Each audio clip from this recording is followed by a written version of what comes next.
How many politicians have ever come and said nitalete choo? Nitajenga choo. Nitahakikisha ya kwamba tuko na mahali ambapo tunatoa kinyezi, tunapeleka whatever. Is that a conversation that we have? No, we don't. But then this morning, lest we forget, we actually have a toilet crisis. We had a conversation with the cabinet secretary in charge of water and sanitation, and he was talking about, the extent of sanitation services in this country, over 80% and so on and so forth. But is it? That's why we've invited our next guest. The name is written as Wali Mwalugongo. How is it pronounced? Wali Mwalugongo. Wali Mwalugongo. Wali. So start with Wali. Wali. Wali. Wali. Va. Wali. Va. Yeah. Wali. Okay. Taita. Wali, alafu? Mwalugongo. Mwalugongo. Yes, but I'll allow you to call me Wali for today. Wali Since it will take a whole Wali. day to try and pronounce. And we have less than an hour with you. Janet. Jeanette. Mbukwa. As the day is good. This is Janet true. Mbukwa, I love it. Mbukwa. Do you know how many times my name has been massacred out there? Mabukwa. I tell my dad I'm sorry. Today's quote is by Bishop Alexander Walters during his opening speech in the first Pan-African Conference held in the year 1900, today. So 125 years ago. And he said, "We are determined to protest forever against oppression, even though it may assume the garb of law or decency." We are determined to protest forever against oppression, even though it may assume what looks like law or decency.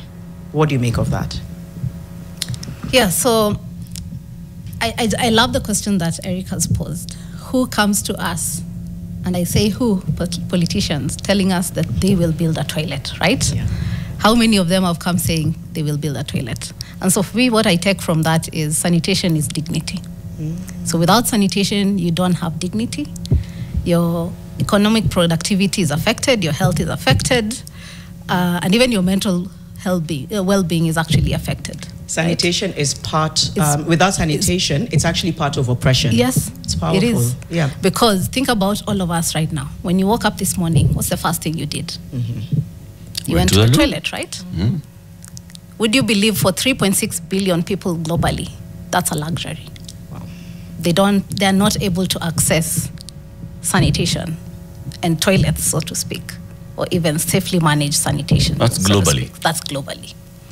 Let's come to our own country, right? We are 250 years, I think, since the first toilet was constructed. Right now, we are only at 29% of proper sanitation access. What does that mean? What do you mean? How many people in Kenya actually have toilets? Of Kenyans have toilets. Safe sanitation coverage. So you could have a toilet, but is it safe to use?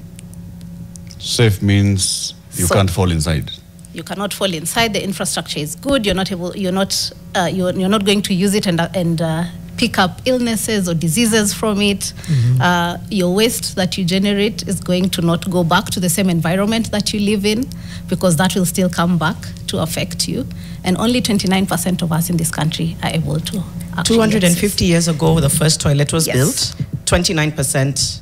From all the research and data you've done, why does it remain deprioritized? Even globally, 3.6 billion people is a huge number, 29% having access. The one reason why, because it sounds like it's a deprioritization. Yes. If something is prioritized, it would be put front and center, budget-wise, etc. What is the one thing that's enabling this? So the one thing that is actually enabling this to happen and the increasing gaps is rapid urbanization, right?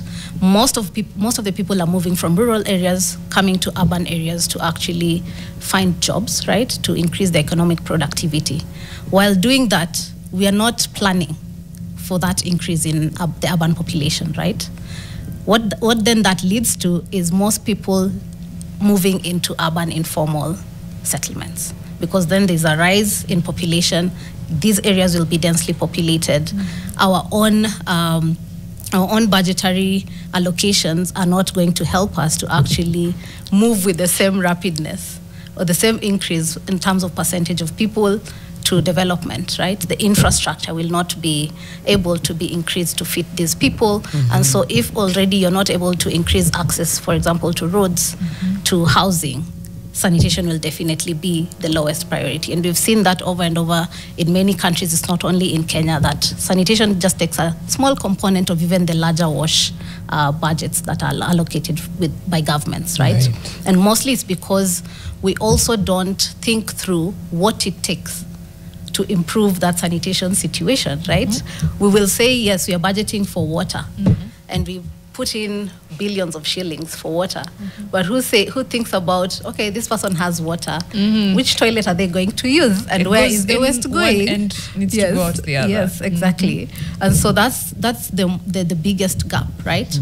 The second gap is, which also ties into planning, is do we have frameworks and policies in place that allow us to now prioritize and plan and think about, when you're thinking of water and sanitation, is it always top in mind that the toilet should be included in that budget allocation, right? Or are we saying we want to put taps, we want to have people practice good hygiene, but then they don't have the toilets to enable them even have a full complementary sufficient hygienic practice, because yes, they'll have the tap of water, but then they will not have the good, the good proper toilet to go to. We're dealing with the cute half of the problem. The other half, the other half, messy part. And we always say sanitation is not sexy. Yeah, it's not the sexy topic, right? But it is necessary. Who wants to be thinking about when you flush your toilet? Do you ever stop to think where the waste goes? No. No, you have a toilet, you flushed it, that's it. You don't have to think about that. But now, coming back to planning, are we consistently also sitting in rooms and planning for all the waste that will be generated by these populations, right? When the waste is generated, where does it go? So you flushed your toilet this morning. All of us have, but do we ask ourselves where it has gone? Sometimes I do, because it infiltrates with our what is that tracking that has sometimes been said, where wastewater, I could be saying the wrong thing, Wali, you'll tell me, is sometimes then linked to where some plants and vegetables grow. Or it finds its way to the food that we then consume. Is that accurate? Yes, that's very accurate. So it finds its way into the environment. Back to the same environment, right? It might not be your environment or my environment right now for us sitting on this table, but think about now the underserved populations who are living in these densely populated areas. They don't have the conventional sewer trunks that we all have. They don't have the proper on-site sanitation management systems such as septic tanks, which we could be privileged to have in areas that are not sewered, right? The same waste they generate goes back to the same environment that they are living in. The environment that is growing the food that we are consuming. All consuming, yes. There's so many problems. Let me just start with, even from a sewerage perspective, in Nairobi, before we even get to toilets, what percentage of Nairobi is connected to Nairobi water and sewage?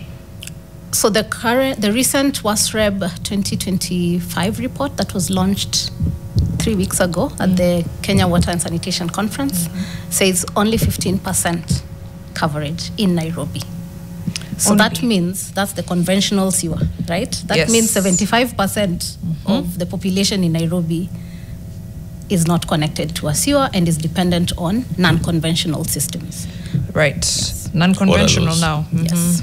So non-conventional systems would be on-site sanitation systems. So people will have septic tanks, and especially if you think about the upper Nairobi, where we know where the sewer trunk passes, right?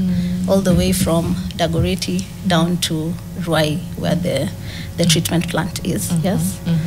Anyone along those lines will have a sewer connection, right? Anybody else outside there, including people living in Karen, do not have a sewer connection. Right. They use now on-site sanitation management systems, right? So like septic tanks, which are now emptied using exhauster trucks, and then that waste is transported to the Nairobi treatment plant. The rest of the half on the eastern side of Nairobi also are not fully connected, because yes, the sewer trunk passes through there, but how many people are able to make the connections? Right. And remember, these are sewer trunks that were constructed in the colonial long era. time ago. Very long time ago. They didn't account for... They didn't account for the population growth, right? And we've not figured out how to be able to expand those. And it's also expensive to expand those. Right. Expensive both in terms of infrastructure, capex, the capital expenditure needed, and also the operations and maintenance of it. We have so many things to cover, but just before, septic tanks are the next thing. Okay, where are I think it's wishful thinking to think that all septic tanks are emptied into exhausters that go into the sewerage, the treatment plant in Ruai. In reality, yeah, just tell us. Vitu kwa ground. Yeah, vitu kwa ground. So right now, looking at the latest sheet flow diagram of Nairobi. Yes. So a sheet flow diagram is how you measure all the waste that is generated in a city and how much of it actually gets to full treatment and proper disposal, in simple terms. And right now, as we stand, 47% of Nairobi's shit, so to speak, or poop, excuse my French, does not get to treatment. 47%. 47%. And a huge percentage of that is actually pit latrines that are supposed to be emptied, and somehow the waste is supposed to get to treatment. The exhauster trucks who are emptying the septic tanks and are supposed to transport it all the way to the treatment facility for disposal. And then also a portion of it, a small percentage of that 47% is also our sewer lines, which will break and leak directly into the environment. 47% of Nairobi's poop does not end up in Ruai. In numbers, human beings, how many people are we talking about? So, what's the population of Nairobi? Assuming it's about 5-6 million. 5-6 million, right? At least 10% of Nairobi's population live in the urban informal settlements, right? So we're talking about more or less over 2 million people who are living in the urban informal. So all of that waste that is being generated currently, you cannot guarantee that it gets to treatment, because we have the people who are using on-site sanitation systems, for example, pits. These are being emptied by manual pit emptiers. How do you guarantee a manual pit emptier will be able to empty a pit and transfer it all the way to Ruai? It's highly unlikely, right? What happens? Actually, paint for us that story, because I'm sure you've interacted with these communities. So over 2 million people living in informal settlements in Nairobi. Our tag this morning is basically saying Nairobi's toilet crisis. So paint for us the picture of how this is a crisis. Yes, so number one, it's a crisis because I don't know if you know, tunaongea mambo ya vitu kwa ground. Yes. You know how urban informal settlements are set up, right? No. You don't know? No. Now, you get into, let's say, Mukuru, right? And there are plots. So each plot serves at around 10 to 15 households, right? Assuming over 70% of these plots actually don't have a toilet on site, which means they rely on toilets that are outside the plot, which are shared toilets, right? What that means is anyone who wants to use a toilet needs to get out of their households, out of your house, out of your plot, then you walk a certain distance to be able to use the shared toilet option. Most of these shared toilet options are definitely not connected to the sewers, and they would use now pit latrines, right?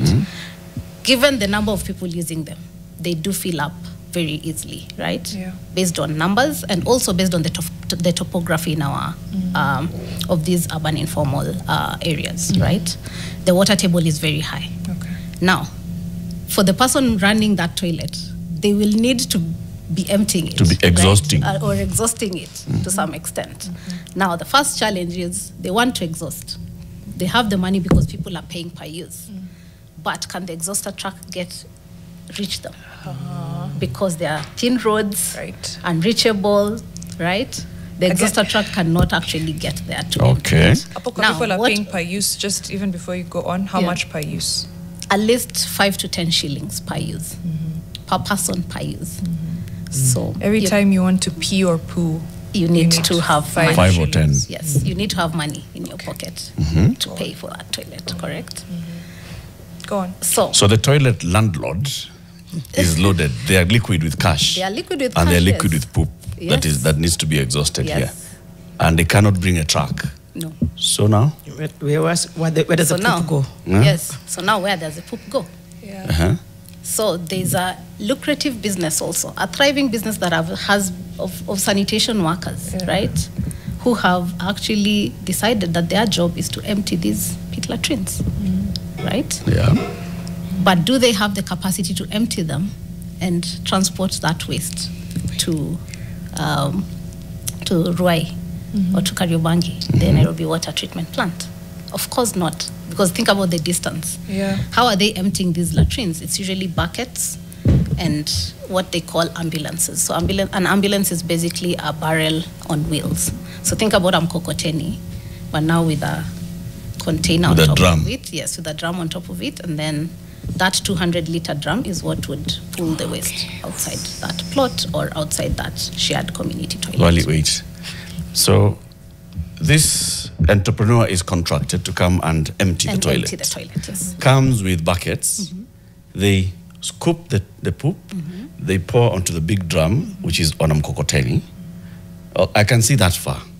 Now, where does the mkokoteni pass? Exactly. So the mkokoteni is able to pass in those tiny streets within the settlement, right? Because it's designed to actually fit where an exhauster truck cannot fit. Why is it called an ambulance? Because just like what happens when the ambulance Wheel, is on wheel, the road, you have to give give way. it way. Yes, Yeah. because that's literally a Ticking time bomb. Taking time. it's Way. waste, right? That is being carried, right? The On a poop mkokoteni. on a mkokoteni, and they would have to be rushing down the street, so you have to give way. They rush. Yes, because everybody doesn't want to be part Okay. of what Smelly. Hey, that visual has right? finished me. It's dripping. I've thought Yes. about I've gone straight to what are the public health outcomes, but maybe Yes. I'm jumping ahead. Yeah. It's okay. We can jump and go back. Okay. But yeah, So where do they take it? let's start Exactly. there actually. Yeah. Because now you've told us they will not, most likely not take it to Ruai or Kariobangi. Kariobangi. So I mean, highly likely that this waste now will end back into the environment. So they will look for the nearest River. trench, river, empty land. and empty land and dispose it off there. Of course, that creates environmentally, that is a health hazard, ticking time bomb. The same children in our communities also play in the same fields, right, where the waste will be disposed. The same water source that is running through the community. If you want to maybe not buy water, purchase water and use clean water in your household, those same water pipes are passing through where the waste has been dumped, right? So it's just a continuous flow of pathogen transfer, if you think about it that way, right? And then think about our climate resilience. Of course, that is hampered because then we are letting all this waste that is being generated not be safely treated, and it's being disposed of in the environment. Because what should be done is, ideally, it should get to treatment and then disposed of after it's treated. Right. Yes. What in Ruai and Kariobangi, is that waste then let back into the rivers after treatment? So for Ruai and Kariobangi right now, the Nairobi water would treat all the waste, and then some of it goes back into their own reuse processes to run, recycled to actually run the operations at the plant, and then some of it will be discharged, yes, into the environment, but it's safely managed. It has it's already been treated. safely treated, yes. Yeah. So it has no harm. Yeah. There's a lot to process right now. We're going to a break. We'll go into a break. When we come back, I'd also really like to hear about what does a successful sanitation practices look like? Are there any countries in the continent that are doing it well? Countries outside, even I know India is always mentioned as another country that has issues around sanitation. So just drawing on any lessons and even maybe what's beginning to work here, what the kind of work maybe that you're doing, so that we can also end on an encouraging note. But thank you for painting that context for us. I think it's important. And the public health outcomes. How are people affected? We're in studio with Wali Mwalugongo Wali. Wali. You say it for this hour. For this hour, it's just like call me Wali. Wali. Wali. It's like BH. Okay, sorry. Wali. Okay, Wali. A sanitation and public health specialist to have this conversation. We'll also sample some of your feedback online. If you have any questions that you'd like to ask her, we'll be back. It's coming up to 8:30.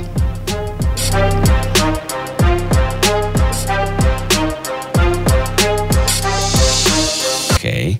On Facebook, Jimmy Gakio is saying, I like how the lady is addressing the sanitation pandemic while putting a smile on her face. Mariam, is this your sister? Imagine you look alike, kabisa. Twin. Where have you been? Labda, maybe we should go ask some questions. Tuende nyumbani tuulize maswali. Oh gosh. Comments here. Bakari Sagna is actually asking what lessons can Nairobi learn from India regarding toilets and sanitation. We'll get to that in a bit. If those statistics are for Nairobi peke, sembuse the rest of the country. What was that phrase Trump called African countries? Okay. And then still Mike the one. Kwanza hao wase wa bucket poop transport. Wanga wako jaba mbaya wakiwa job. It's probably a very uncomfortable job, but it's necessary. Somebody has to do it, right? And how do they do it? So forth. In a dignified way? In a dignified way. That is the question. And so on. So a few people sending us feedback on YouTube and other platforms. Wally, I've got to ask you. Sorry, I've not seen the background. Someone has a problem with what's behind me. I've not seen it. The background on Eric is ndio hiyo. And imagine this is actually the better side of sanitation in Nairobi. You know, the better of the bad. There is worse. 2 to 3 million people in Nairobi who are living in informal settlements do not have access to a proper toilet. Even those that do have an access to a proper toilet, not all of them are connected to a sewer line. Wally, must we be connected to a sewer line?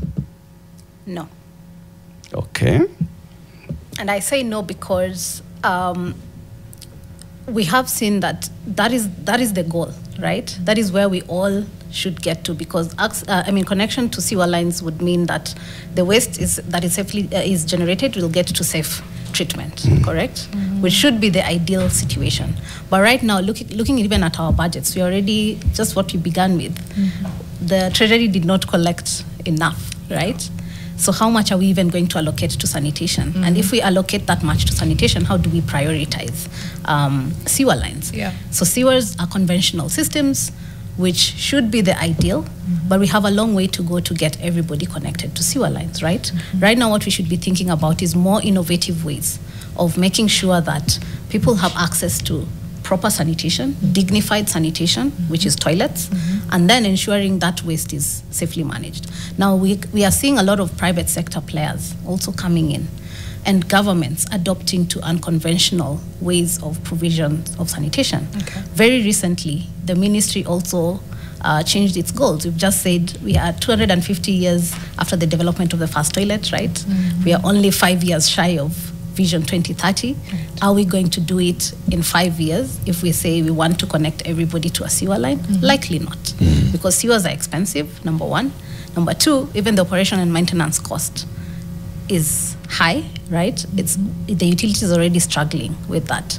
And then now you have this larger population in Nairobi, which cannot be connected unless you displace all of them and create ways for the sewer lines, right? And you dig up the sewer lines and then now figure out, okay, you're digging up the sewer line. Does that person have a toilet in the household to be able to connect to that sewer line? And so I say that sewers are not the only solution, and it's good that the government is now adopting to that reality. Very recently, we've seen our targets change from an initial 80% coverage on sewerage and 20% on non-sewered sanitation, and now we are switching that goal we have recently switched that goal to 60% non-sewered sanitation coverage and 40% sewerage. So that's a very huge step in terms of the government trying to plan and think ahead on what other innovative solutions or technologies can they bring on board to try and get everybody universal access to proper managed sanitation. So what would that solution look like if we say that, okay, we shall go 60% non-sewered sanitation. Let's go into these 2 or 3 million people who have a slum toilet lord who has dug a toilet. So what shall we do better here? Because we are definitely saying you shall never be connected to a pipe that takes you to Ruai. So what shall we do? Great. And so we have a couple of innovative technologies that have come up.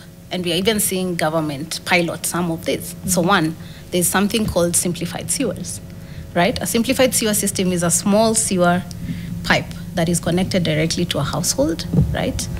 Nairobi Water has piloted this with the Water and Sanitation for the Urban Populations, who is a private sector player, right? Talking to these markets and making sure that they understand why there's need for uptake for sanitation. We have Fresh Life. Fresh Life is providing container-based sanitation services that are ensuring safe management of this waste, because on a daily basis we collect all this waste from people who have Fresh Life toilets and transport it out of that community and make sure that it gets to the government treatment plant. It's container-based? Container-based sanitation solutions. Okay. Container is in Where does the container come in? So to the basically process? it's a dry toilet that does not use water. Okay. And it has the urine and poop Solid. is separated at source. So it's urine diverting, and you have cartridges at the bottom that now collect all this waste. Then on a regular basis, you have people coming and collecting that waste and making sure that it's moved out of the communities to safe treatment and disposal. I have a question. Right? Jano, have you understood? Ati, urine and poop are separated, diverted at source. Yes. Source is my body. They're already diverted and they're coming out. No, at source on the interface now. That's what you're talking about. So how is that? So you tell just me have a go and toilet. pee there and then come and... No. So the toilet is one cubicle which diverts. So right now in your toilet, you poop, everything goes to the same place. Yeah. In a pit latrine, all the waste goes One. to the same container, right? Yeah. For a container-based sanitation toilet, the waste is separated when you're pooping. The poop actually goes to a separate cartridge and the urine to a separate cartridge. Yes. So the technology I think it's a allows you matter to of read weight. that. Yes. It's, Yeah. so it's also yes, weight. Yes. I've seen that Yes. before. I just worry sometimes that these are brilliant solutions, In the but if most they're not at unlikely scale. of places. Oh, really? Yeah, I think I've seen this technology Yeah. before. Do you remember so- where? Can you say? I can't say that. Just go on. Intrusive thoughts Yeah. almost. No, I just sometimes worry because these are brilliant. And I think in different conferences, you'll see really great solutions for sanitation, but then it's not at scale. Yes. But continue. I think you were answering Eric's question in terms of the solutions that are there. yes. Yeah. And then maybe just speaking to, but what is scalable and just the goals and milestones for at least having these solutions reach as many households. Yes. Yeah. I see Eric's face and he's still I'm thinking still about doing it. the But I'm still separating. yes, you're still separating the waste. Okay. Yes. So in terms of scaling these solutions, again, it comes from government championing this first. So once we've seen the ministry saying, oh yeah, actually we realize we are not going to have 80% sewerage connections, let's think about 20% because it's cheaper, right? And then focus on non-sewered sanitation options and figure out what to do for the majority of the population. So once government is able to embrace these technologies and then partner with the private sector, it makes it easier, one, for resilience, creating that climate resilience, because once you ensure that all the waste is safely managed and treated and gets to treatment and moves out of these communities, you already reduce the burden, the health burden, right? Right now, we know that the government is spending millions of shillings treating health-related conditions that are sanitation-related. Think about the cholera outbreaks, the diarrheal diseases, typhoid fever. This is what is constant, especially in these larger, densely populated communities, right? And government is spending money already on that. They could save on that by just making sure that sanitation Is is taken care appropriate of, and is yeah. taken care of. So you remove one burden from your problems, Right. right? Preventive. And then, yes, we take on a preventative approach. Yes. Yeah. Then the next thing is, once you have proper public-private partnerships and you're bringing in private sector who have these technologies, such as Fresh Life, water sanitation for the urban poor, there are a couple in the city who are already providing these services, right? They will provide the service because they have the capacity to do that. And government then would take on a monitoring approach and evaluation approach from a policy perspective. They create the frameworks to make this work, and especially for those urban populations that are underserved, right? Because they're embracing new technologies, they should be able to say, okay, Fresh Life, here you go. Please provide sanitation to 1 million people and let us get the data for how that is working, and let us see how that is working. How do we integrate it into our own systems, into our own mechanisms to be able to now monitor it? Very recently, we've developed the through UNICEF as a coordinator in the country, and WHO under the joint monitoring program. Yeah. There are SMOS indicators that have been developed. So SMOS indicators are safely managed on-site sanitation indicators, which we are now seeing WASREB adopting into their into their M&E systems, into the recently launched real-time monitoring information system. Because once they have data, they're making more, government is making more data-driven decisions. They're able to plan for these populations. And even when we are moving towards 60% of the population being getting access through non-seaward options, even they themselves are able to say, okay, fine, we can have budgetary allocations for this, because this is what will move us closer.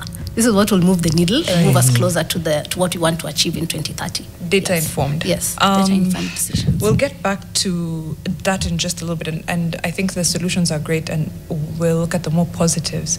But I think we skipped an important negative, which was the public health risks that come as a result of, the way we dispose of our waste and the lack of sanitation. One of our fixers said, "I'll never forget my first time in Mathare, Nairobi. I jumped across a flowing river sewer, slid and fell right in it. My host had to spray water on me with a hose pipe before I entered his house." Now, that's a health risk. But then I think of that entire pipeline. What are the health risks from, one, if pit latrines are not clean, if we don't have, toilets, to the disposal, to all of that from a public health perspective, some of the dangers that are posed? Yes, so from a public health perspective, let's just start with, if you don't have a toilet, that means you're getting out of your household and you have to walk a distance to go pee or poop, right? Now, what happens at night?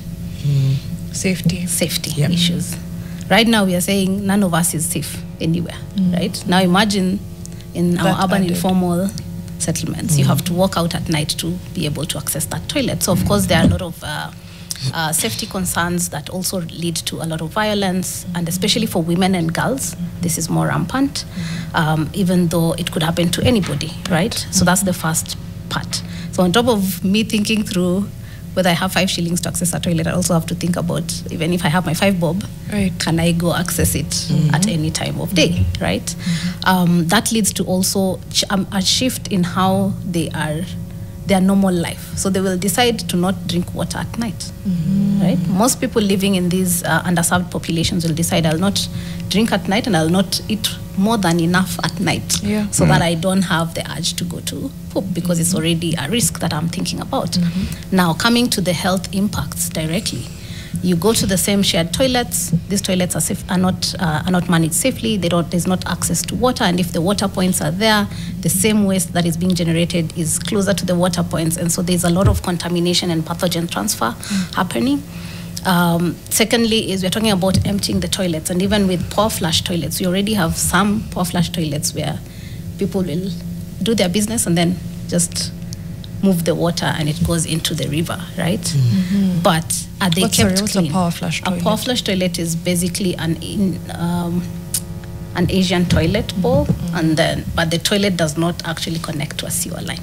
So they just pour water, a bottle of water, and you just flush it. It flushes. So it flushes, but directly into a latrine or something. No, river. Into a river. Hanging. Oh, it's hanging on. It's hanging on top of the Nairobi River. You know, the way it cuts across the urban informal, and then it will just go directly into the environment, right?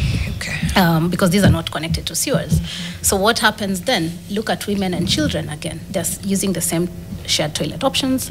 Women are most vulnerable to infections. So you're talking about UTIs, bacterial vaginosis, FGS that is more rampant right now amongst FGS? women. So that is female genital schistosomiasis that is actually caused by poor sanitation and hygienic practices.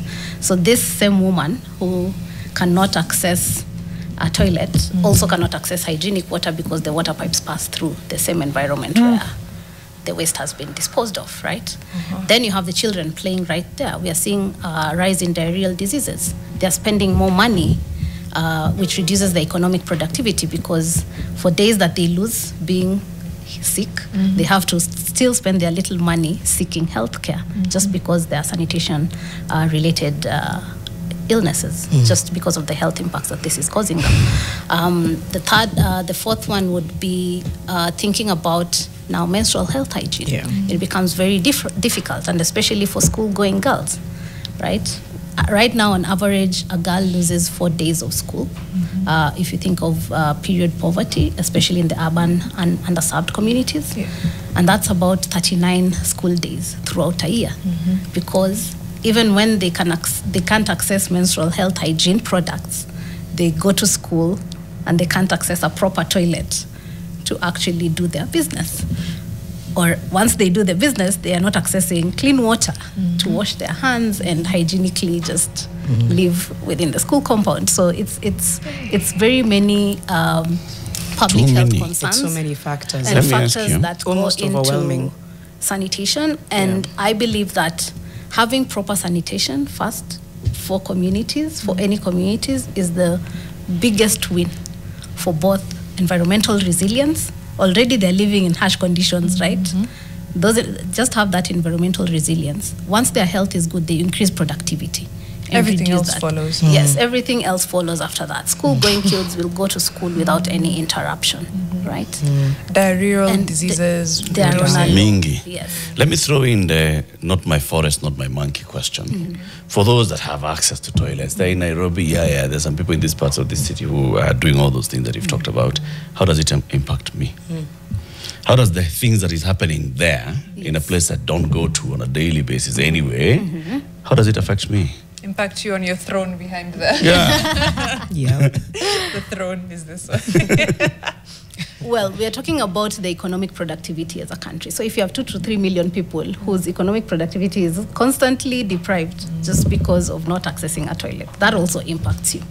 Number 2, we've just talked about all this waste. If it's not safely, if 47% of waste in Nairobi is not safely managed, we are all eating skuma wiki and spinach from the markets, right?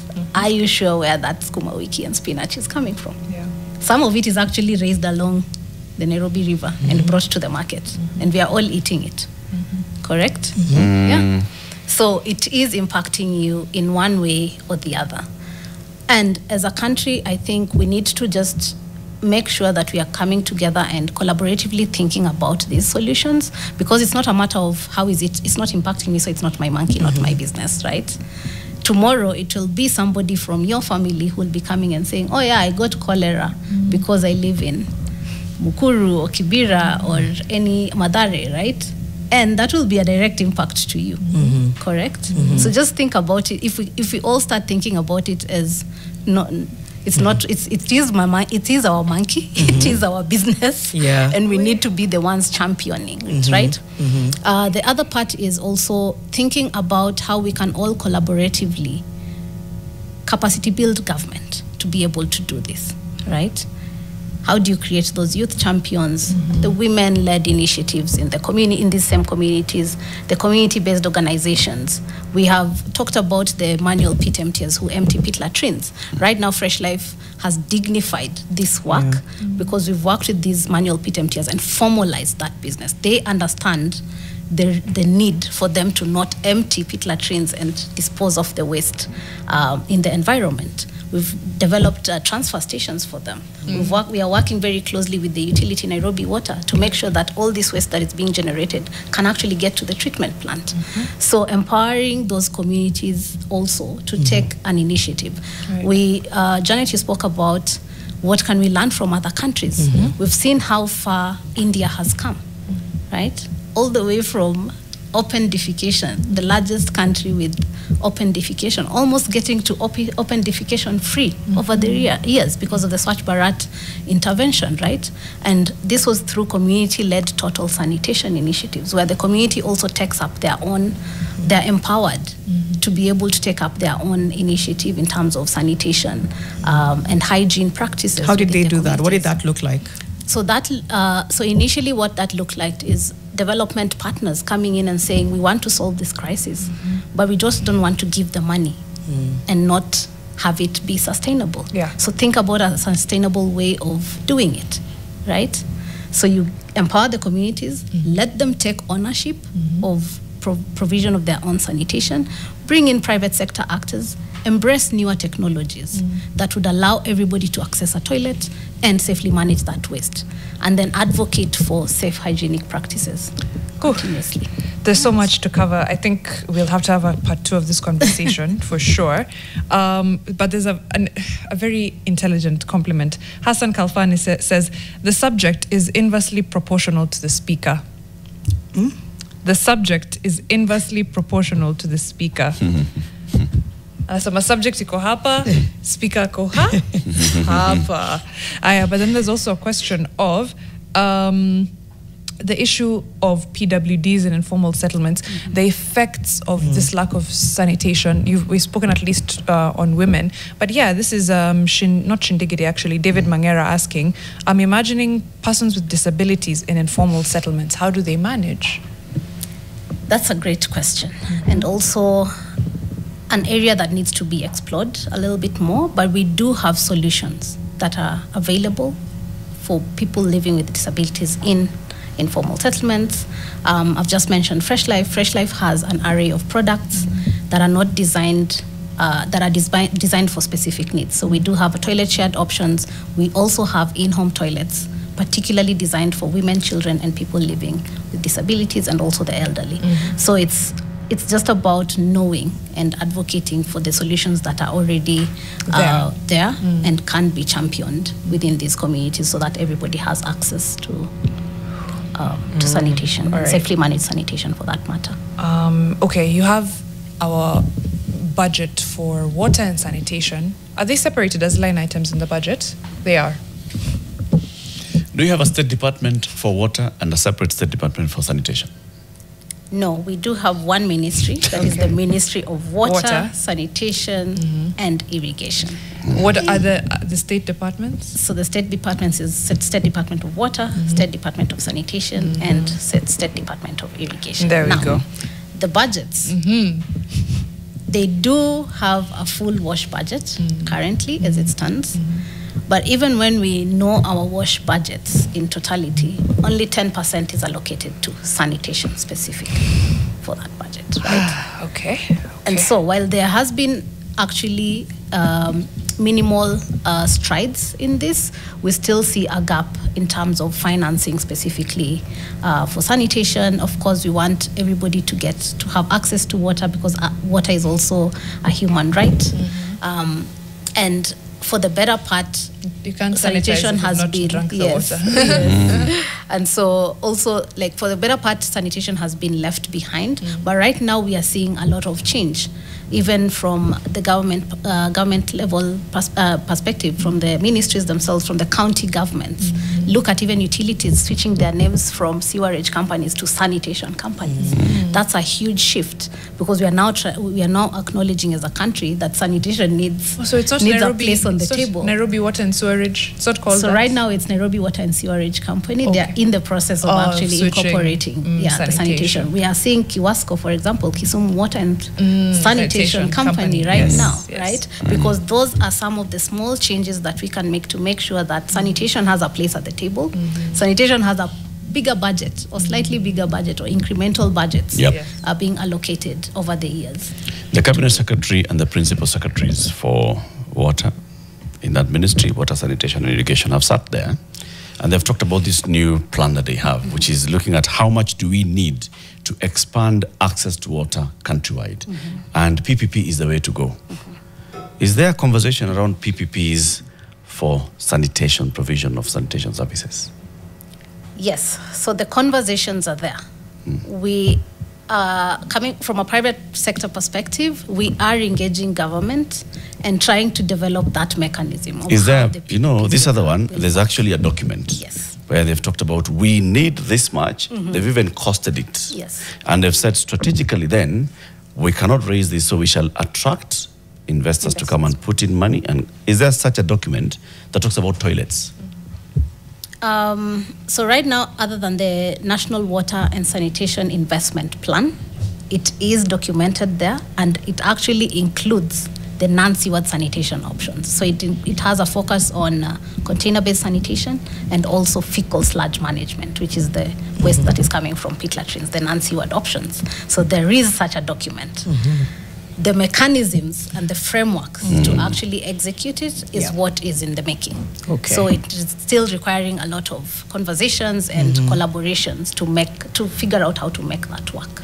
Wow, thank you for breaking it down. World Toilet Day is on the 19th of November. Yes. Okay, so hopefully it'll be a bit louder. I've even seen somebody talk about it. It needs to be something that's really spotlighted. Spotlighted. Spotlighted sounds spotlighted. Spotted light. So hopefully there'll be something good to report. But thank you so much for coming. Great. Wali Mwalugongo is, you are very many things.